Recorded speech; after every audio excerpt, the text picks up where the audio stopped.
اسلام آباد سے جہاں چل کر پہنچا ہوں اور شاہ صاحب جو ہے وہ واقعی سے یہاں پر پہنچے ہیں اور دنیا کہاں کہاں سے آئی ہے، پورے پاکستان سے لوگ جو ہیں اس کی محبت میں آئے ہیں۔ یہ قرآن کی محبت قرآن کا اجازت ہے۔ اللہ تبارک و تعالیٰ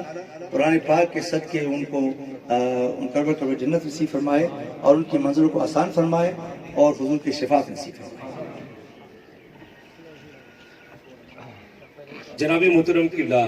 قاری سید صداقت علی شاہ صاحب نے جو آپ حضرات کے سامنے گفتگو فرمائی، میں اس پر شاہد ہوں۔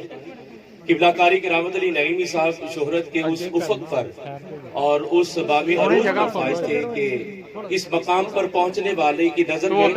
پھر کوئی دوسری شخصیت کا وہ مقام و مرتبہ نہیں ہوتا، لیکن قبلہ قاری سید صداقت علی شاہ صاحب کے سامنے جب بھی قبلہ قاری کرامت علی نعیمی صاحب کو میں نے دیکھا، ایک انتہائی مؤدب شاگرد کی حیثیت سے ایک قابل استاد کو مانتے ہوئے جس انداز میں تقریر کا اہتمام کرنا چاہیے، قبلہ قاری صاحب نے اس انداز میں کیا۔ آج کے اس اجتماع میں قبلہ قاری کرامت علی نعیمی صاحب کی رفاقتوں کا سلسلہ، کسی کا بلوغیت، کسی کا مدرسہ کی حد اور کسی کا پھر اس بامی عروج تک، لیکن آج کی اس تقریر میں ہمارے درمیان وہ عظیم المرتبہ شخصیت جلوہ فرما ہے کہ جن کا بچپن بھی قبلہ قاری کرامت علی نعیمی صاحب کا بچپن بھی ان کی نگاہوں کے سامنے رہا، ان کا لڑکپن بھی، ان کی بلوغیت بھی اور ان کا جوانی کا عالم بھی۔ میری مراد زیب و زینت آستانہ علیہ امیریہ ہادویہ شکوریہ جناب محترم صاحبزادہ پیر محمد فہیم صاحب امیری دامت برکاتہ القدسیہ، آپ کی خدمت میں گزارش کروں گا کہ حضور آپ کی نگاہوں کے سامنے قبلہ قاری صاحب کی ساری زندگی گزری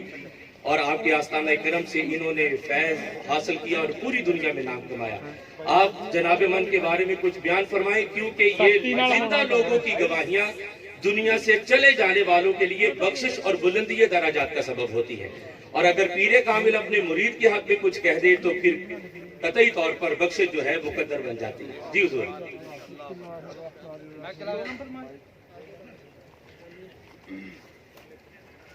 جناب قاری کرامت علی نعیمی رحمۃ اللہ تعالی ہمارے ساتھ طویل زندگی کا حصہ گزرا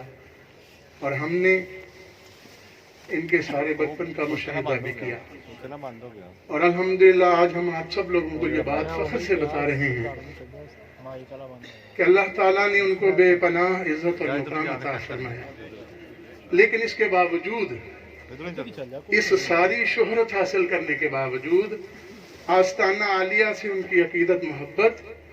اور ادب و احترام میں کبھی بھی کوئی فرق نہیں ہوا۔ ہمیشہ عاجزی فرماتے، آستانہ عالیہ پہ آ کے جوتوں کی طرف بیٹھنا پسند فرماتے، مائک لوگوں کو جب مشاعرہ کی محفل ہوتی خود اپنے ہاتھ سے سیدھا کر کے دیتے، اور کبھی بھی انہوں نے کسی قسم کی اپنی اس شہرت کو اجاگر کرنے کی کوشش نہیں کی، ہمیشہ عاجزی اور انکساری کا مظاہرہ کیا۔ آستانہ عالیہ کے علاوہ بھی جب کہیں ہمارا کسی محفل میں آنا جانا ہوتا تو ہرگز اپنے اس مقام کو مد نظر نہ رکھتے، اسٹیج سے اٹھ جاتے، اٹھ کے اسی تعظیم اور ادب و احترام کا مظاہرہ کرتے۔ تو یہ بہت بڑی بات ہوتی ہے کہ ان کی عقیدت، محبت آستانہ عالیہ سے اور اپنے پیر و مرشد سے۔ جب کبھی میں محافل کے انعقاد کے لیے ملک سے باہر جاتے تو بھی پہلے آستانہ عالیہ پہ حاضر ہوتے، مٹھائی ساتھ لاتے، ہمارے آقا و مولا پیر و مرشد والد گرامی قدر کی بارگاہ میں ان کے پاؤں میں بیٹھتے، پاؤں دباتے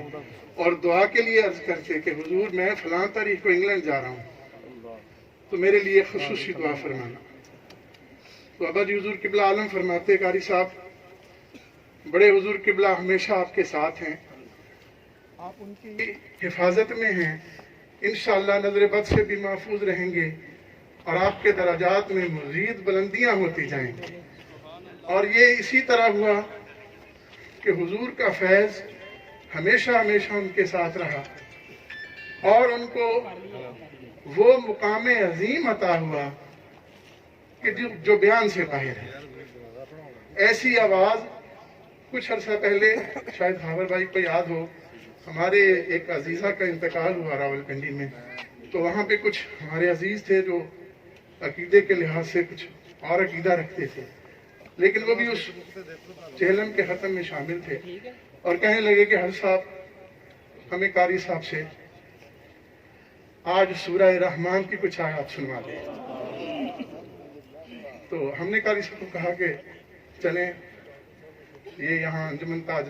تاجران راولپنڈی کے صدر بھی ہیں، سلیم صاحب وہ بھی انتقال کر گئے ہیں، تو ان کی خواہش پہ آپ دوبارہ سورہ رحمان کی کچھ آیات سنا دیں۔ تو قاری صاحب نے اس ذوق و شوق سے سورہ رحمان کی کچھ آیات تلاوت کی کہ آپ یقین مانیں کہ وہ سخت قلب والا بندہ بھی زاروں قطار ہونے لگا، اور بے ساختہ اس نے کہا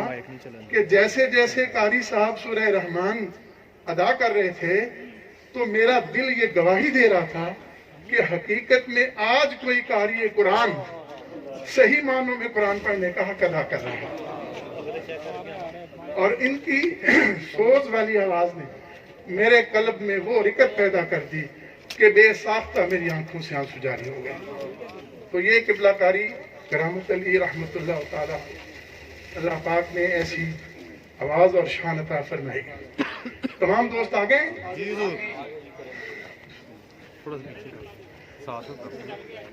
جی بالکل صحیح جی نیت تمامی احباب، میں بار دیگر تمام قرا، تمام نقابہ، تمام علماء کی تشریف آوری پر شکریہ ادا کروں گا اور گزارش کروں گا کہ نماز جنازہ کی ادائیگی کے بعد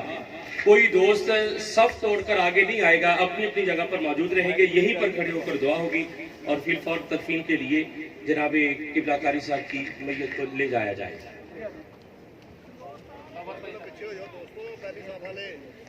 نیت ایک دفعہ ذرا دوبارہ بتا دیں۔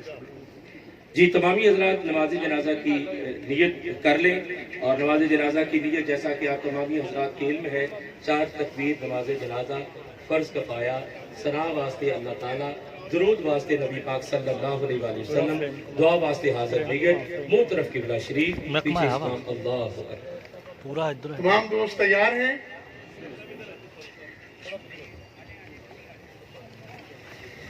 کیا کرنا ہے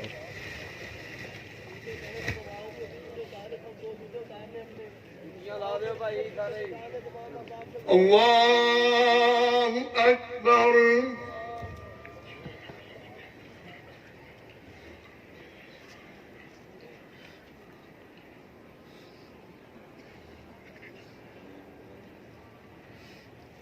اللہ اکبر۔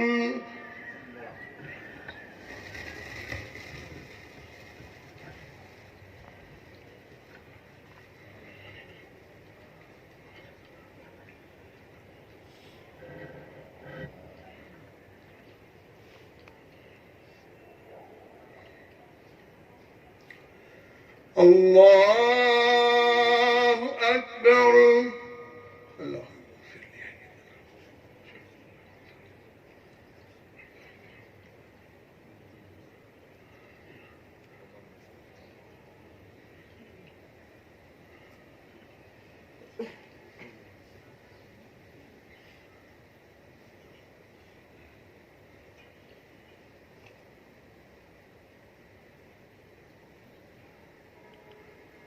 اللہ اکبر۔ السلام علیکم ورحمۃ اللہ۔ السلام علیکم ورحمۃ اللہ۔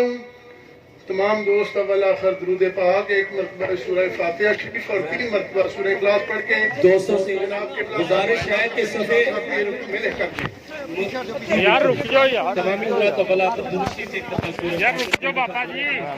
یار بابا جی کیوں